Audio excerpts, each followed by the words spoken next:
प्रिय विद्यार्थियों, आज मैं निराला पर समग्रता से विचार करने जा रही हूँ। एलियट ने 1948 में कहा था कि भाषा के अरंगे को पार करने में कविता से सहायता मिलती है। दूसरी भाषाओं की कविता अगर न पुष्ट करती तो किसी देश एवं भाषा की कविता निर्जीव होकर मर जाती। जो बात 1948 में एलियट ने कही थी, वही बात 1929 में प्रकाशित अपने एक निबंध नवीन साहित्य और प्राचीन विचार में निराला ने कही थी। ठीक यही बात कि विजातीय भावों के सम्मिश्रण से हमारा संस्कार तीव्र होता है और इस भाव सम्मिश्रण से ही हमारा साहित्य पुष्ट होता है। अगर साहित्य एक ही विचार और भाव की धुरी में चक्कर काटता रह जाएगा तो वह निर्जीव होकर समाप्त हो जाएगा। श्री सूर्यकांत त्रिपाठी निराला का आविर्भाव द्विवेदी युग के मध्य में होता है। उनका व्यक्तित्व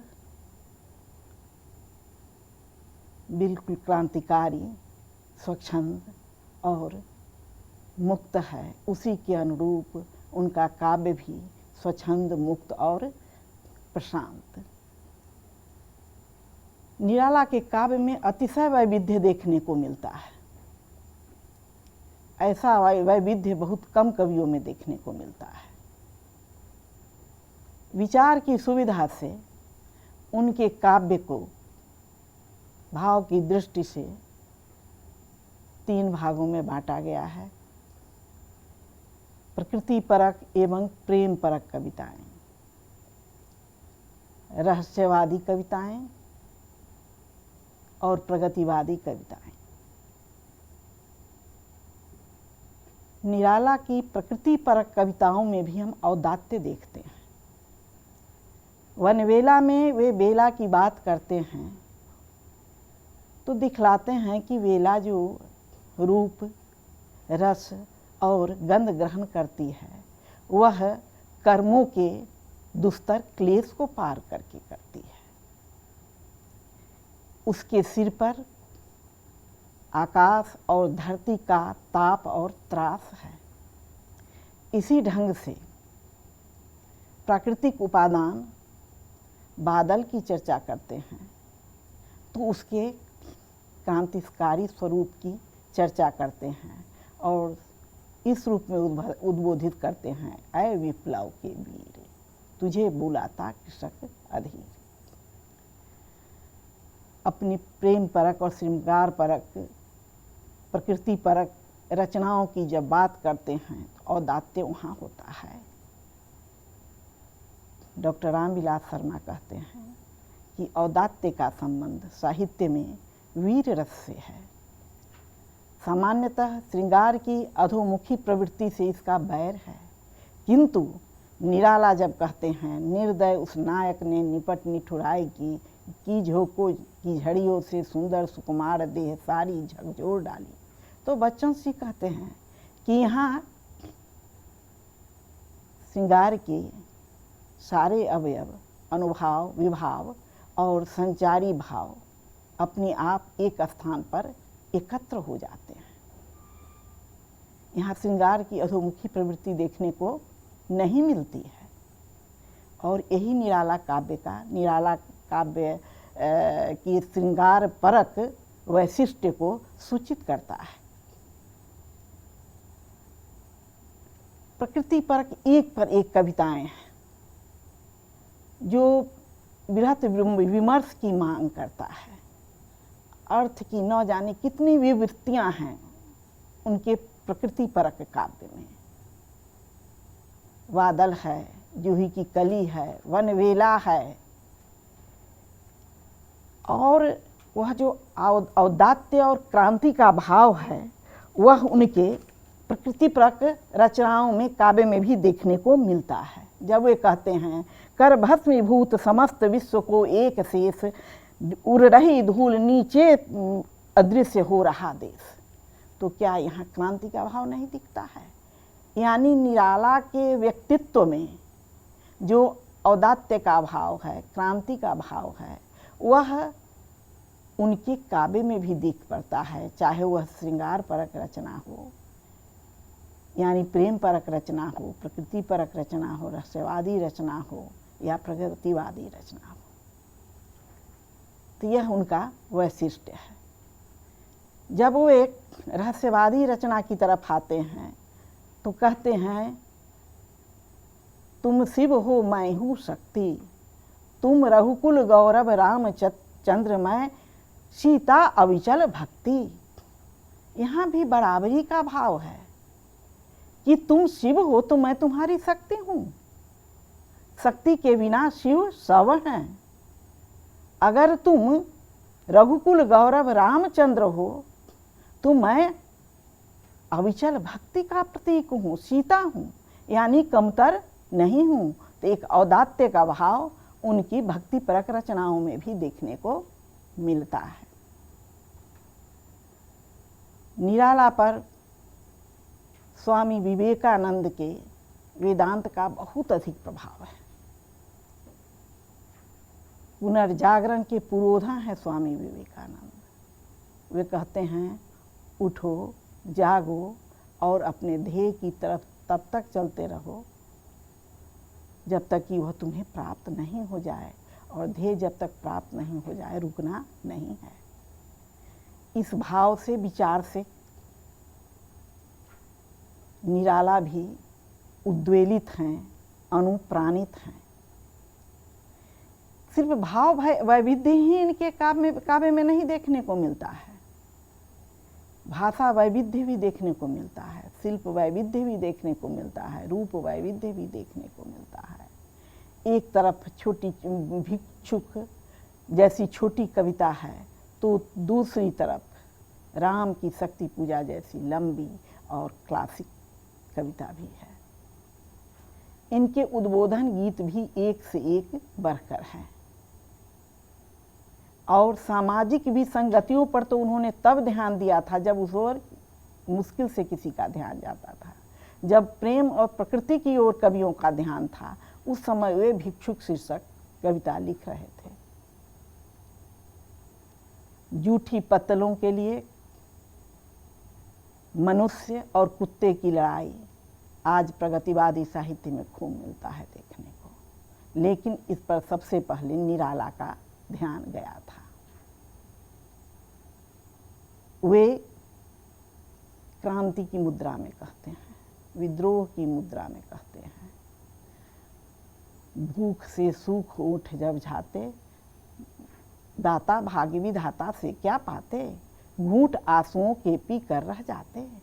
कैसी विडंबना है कि अपनी भूख को शांत करने के लिए एक ही पत्तल को एक तरफ से कुत्ते खींच रहे हैं और एक तरफ से मानव शिशु खींच रहा है, मनुष्य का बच्चा उसको खींच रहा है।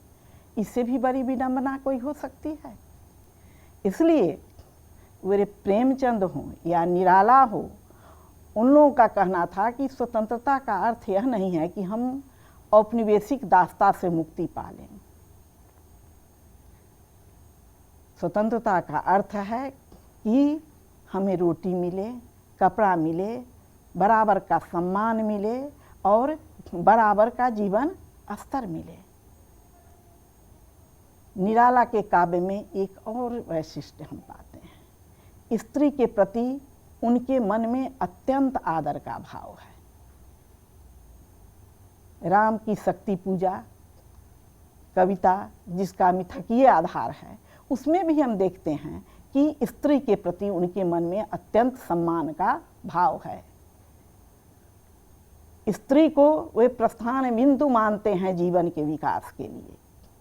जब वे हताश हो जाते हैं और लगता है कि शक्ति जो है वह अन्यायी रावण के पक्ष में है और कोई राह नहीं सूझ रही है उन्हें, उसी समय उन्हें सीता की याद आती है और सीता की स्मृति में लीन राम के अधर पर उस कठिन समय में भी मुस्कुराहट आ जाती है। उन्हें लतांतराल मिलन याद आता है सीता से, और लगता है कि उनमें ऊर्जा का संचार होने लगा है। फिर इसमें एक स्थल और आता है, वहाँ पर एक स्त्री उनमें ऊर्जा का संचार करती है, वह है उनकी माता। जब साधना स्थल पर वे बैठे हैं, लगता है कि साधना का अंतिम चरण अब समाप्त ही होने वाला है, कि 108 कमल में से 8वां कमल शक्ति उठाकर ले जाती हैं। उनका हृदय चित्कार कर उठता है। कहा जाता है कि राम की शक्ति पूजा में जो राम है, उनके जीवन का जो दुख है, जो दर्द है, वह कहीं ना कहीं से निराला के ही जीवन का दुख और दर्द है। जब लगता है कि मैंने तो शक्ति की मौलिक कल्पना की, मैंने शक्ति का अनुकरण नहीं किया, और तब भी मेरी साधना निष्फल हो रही है, असफल हो रही है, क्योंकि पूजा स्थल को छोड़कर वे उठ नहीं सकते थे।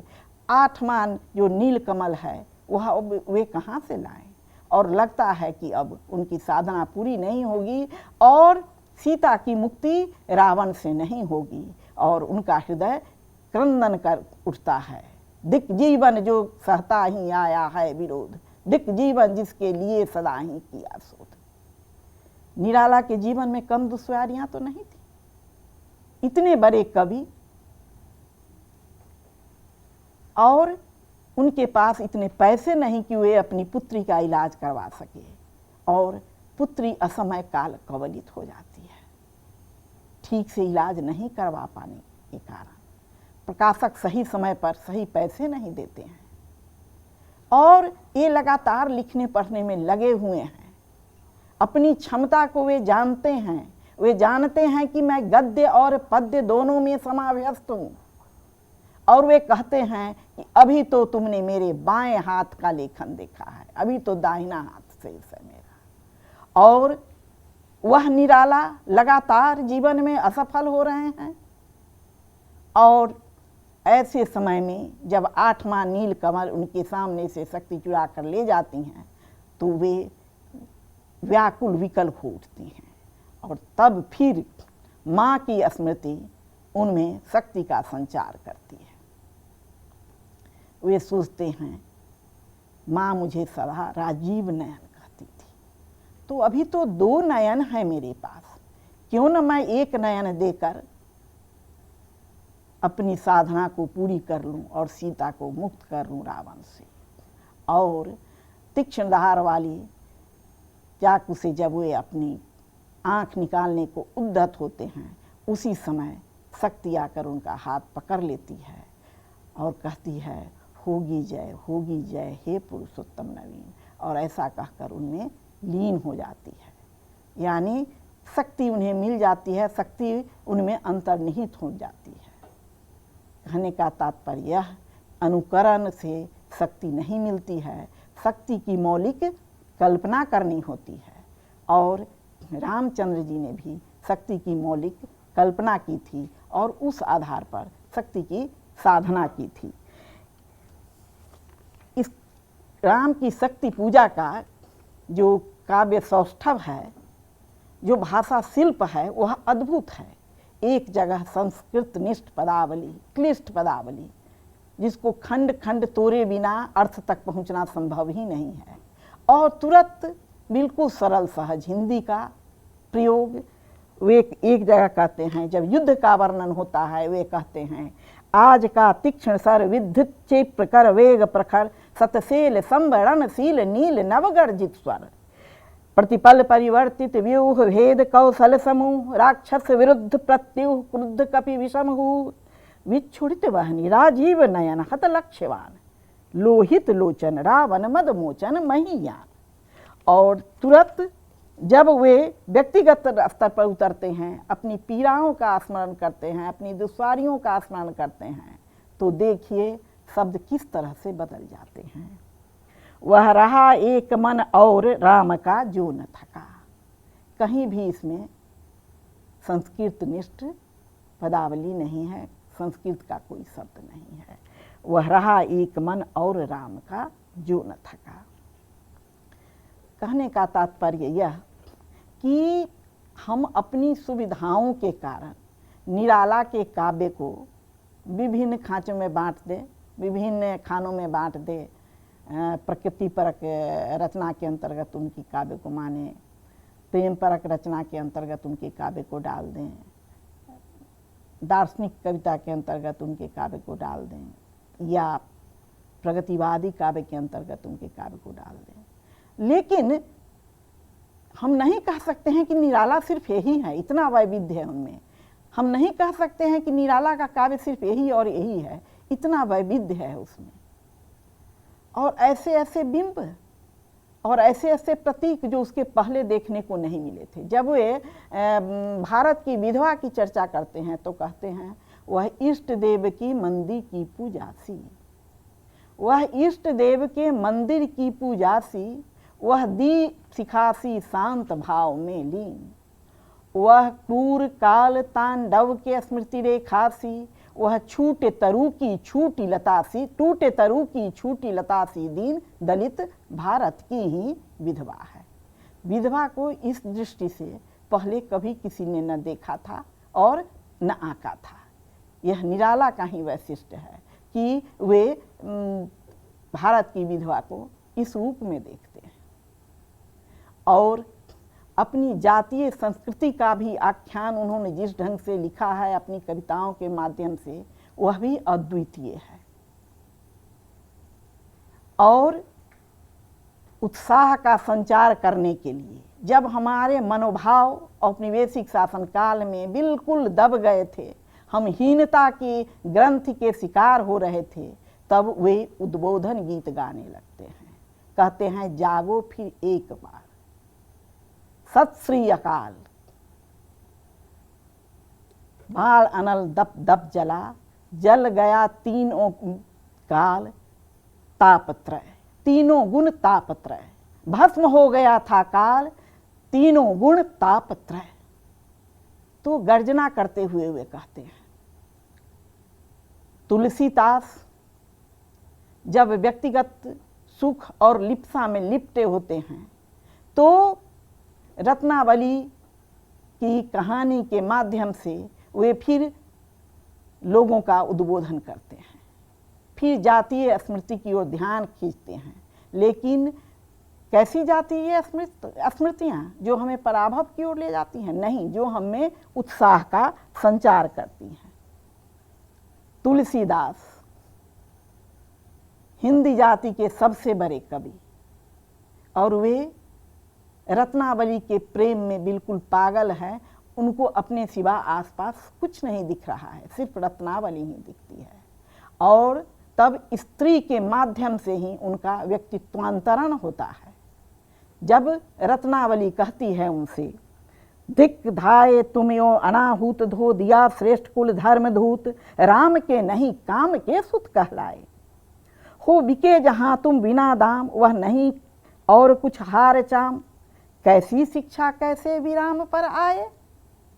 और तब तुलसीदास की आंख खुलती है और तब जो वे रच जाते हैं वह विश्व साहित्य में अद्वितीय है।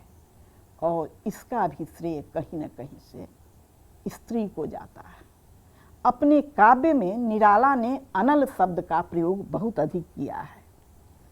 रत्नावली के लिए वह कहते हैं, वामा वह न थी अनल प्रतिमा, वह तो साक्षात लगता था कि अग्नि की प्रतिमा हो। रत्नावली की फटकार ने कवि की लेखनी से वह करवा दिया जो तलवार नहीं कर पाई।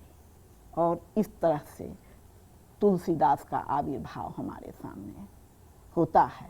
अगर रत्नावली न होती तो तुलसीदास को आज जिस रूप में हम देखते हैं उस रूप में तुलसीदास हमारे बीच न होते।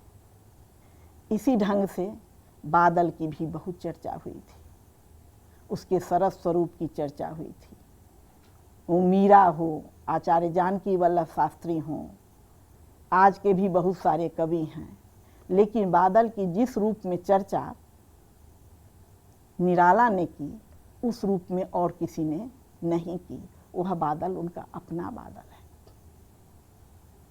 निराला के बादल राग की चर्चा करते हुए शैली की द क्लाउड कविता की भी याद आती है। पंत की कविता बादल जो है उसकी भी याद आती है, लेकिन क्लाउड से शैली की द क्लाउड कविता का जितना प्रभाव पंत पर है उतना प्रभाव निराला पर नहीं है। द क्लाउड का ऐसा प्रभाव है कि पंत के बादल पर उसका प्रभाव दिखता है। शैली और पंत का बादल स्वयं अपने विषय में कहता है, निराला अपने बादल के विषय में स्वयं कहते हैं, निराला बादल स्वयं नहीं कहता है। और जब वे बादल की चर्चा करते हैं तो ऐसा शब्द बिंब उत्पन्न करते हैं, ध्वनि बिंब उत्पन्न करते हैं, गति बिंब उत्पन्न करते हैं कि लगता है कि दृश्य चित्र उपस्थित हो गया है। कभी कानों में बादलों की गड़गड़ाहट सुनाई देती है, तो कभी उसकी सरसराहट सुनाई देती है, और कभी लगता है कि झमाझम बारिश हो रही है। ऐसा नाद सौंदर्य उन्होंने उत्पन्न किया है। और यह वही कवि कर सकता है जिसकी जातीय स्मृतियाँ बहुत गहरी हो, जो अपनी जड़ से जुड़ा हो, जड़ में जिसका गहरा धसाव हो और जुड़ाव हो। और यहीं तक नहीं रुकते हैं वे, जिन्हें हम उनकी प्रगतिवादी कविताएं कहते हैं, वे भी एक से बढ़कर एक हैं।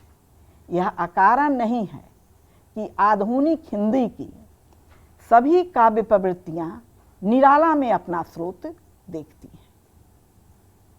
अंतश्चेतनावादी मानते हैं कि उनकी जड़ भी निराला की कविता में है। प्रकृति परक रचनाएं जो करते हैं उनको भी लगता है कि कहीं न कहीं उनकी प्रेरणा के स्रोत निराला है। और तो और नई कविता जिसे हम कहते हैं, उसकी पृष्ठभूमि के रूप में भी निराला की जो परवर्ती कविताएं हैं उसे रूप लोग उद्धृत करते हैं। अंत समय में कहा जाता है कि लीला संवरण काल में वे विभ्रम के शिकार हो गए थे, विक्षिप्ति के कगार पर थे वे, और वे जो कुछ बोलते थे उसका कोई अर्थ नहीं था। लेकिन ऐसी बात नहीं है। जब वे कहते हैं कि मेरे जीवन और लेखन के पते एक ही हैं, क्या यह यूं ही कहते हैं? बहुत सारे आज के नए आलोचक डॉक्टर रामविलास शर्मा की बात को काटते हैं और कहते हैं कि उनका जो कहना है कि निराला का जीवन निराला के काव्य में प्रतिबिंबित है, यह सही नहीं है। उनका जीवन अलग है, उनका काव्य अलग है। मैं इससे इत्तेफाक नहीं रखती। सरोज स्मृति से जब आप गुजर रहे होते हैं तो क्या आपको लगता है कि निराला का जीवन अलग है और निराला का काव्य अलग है? जब आप वनवेला शीर्षक कविता से गुजर रहे होते हैं तो आपको क्या लगता है कि निराला का जीवन कहीं भी प्रतिबिंबित नहीं है? यह अलग बात है कि जो बड़ा कवि होता है उसका जीवन सीधे सीधे उसके काव्य में प्रतिबिंबित नहीं होता है, क्योंकि रचना कर्म इतना आसान नहीं होता है। बाहर की जो अनुभूतियाँ हैं वे मन के रसायन में लंबी अवधि तक पकती हैं, और कभी कभी तो काव्य के रूप में इस ढंग से प्रस्फुटित होती हैं कि पता ही नहीं चलता है इसमें कवि के जीवन की कौन सी अनुभूतियाँ प्रतिफलित हुई हैं। लेकिन इसका तात्पर्य यह नहीं कि जीवन में जो अनुभव है वह काव्य में प्रस्फुटित और प्रतिबिंबित नहीं होते हैं। जब निराला लिखते हैं सरोज स्मृति तो उसके पहले इस ढंग की कोई कविता कम से कम हिंदी साहित्य में देखने को नहीं मिलती है। कितने भाव, कितनी विचार सरणियाँ एक कविता में। और यह आसान बात थी कि पुत्र की मृत्यु पर गीत लिखना, यह सब कवि के बस की बात नहीं थी, यह निराला ही कर सकते थे।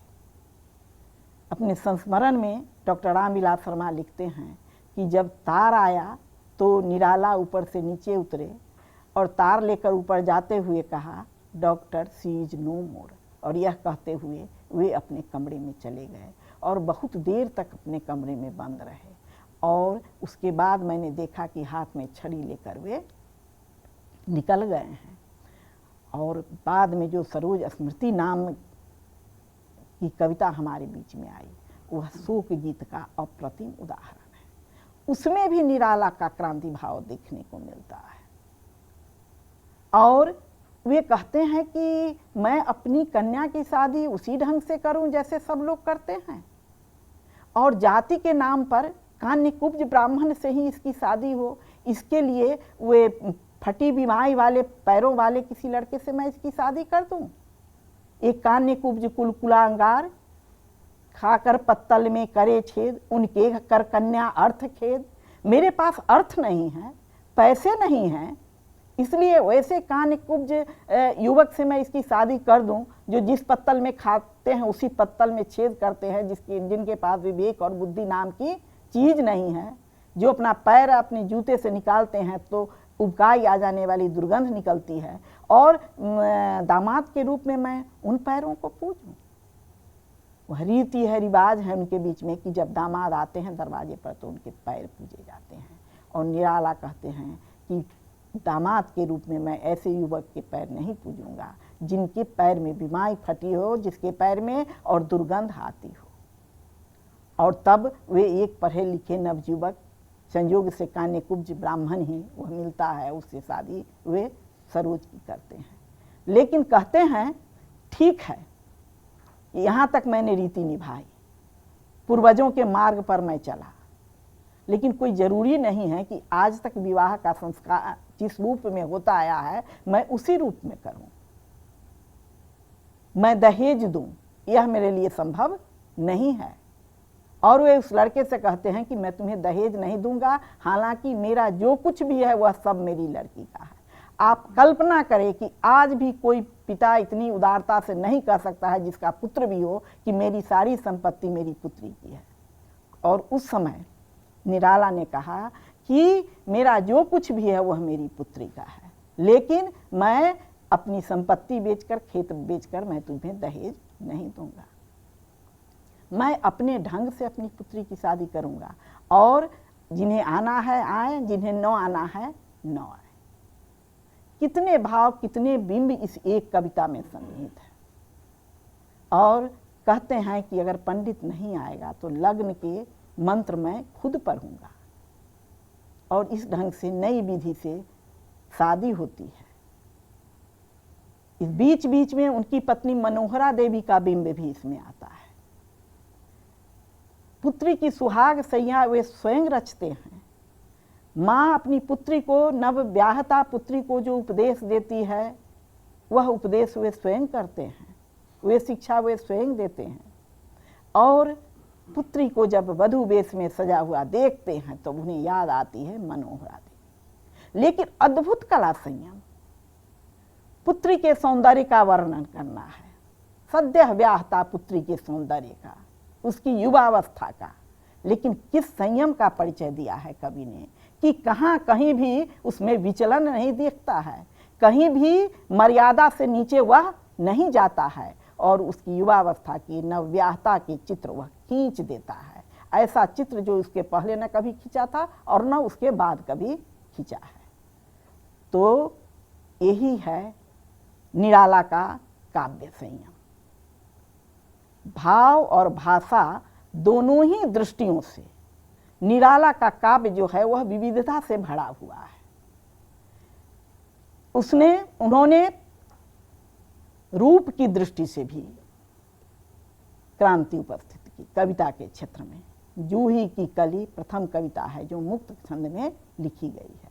उन्होंने मुक्त छंद की कविता की वकालत की और कहा कि जैसे जीवन में हम कर्मों के बंधनों से मुक्त होना चाहते हैं, उसी ढंग से कविता को भी छंद के बंधन से मुक्त होना होगा, तभी वह पूर्ण रूप से प्रस्फुटित होगी। लेकिन साथ ही उन्होंने यह भी कहा था कि छंद के बंधन से मुक्ति का तात्पर्य गद्य लिखना नहीं है, छंद की भूमि पर रहते हुए छंद से मुक्ति की बात उन्होंने की थी। और यह अपने आप में उस समय नई बात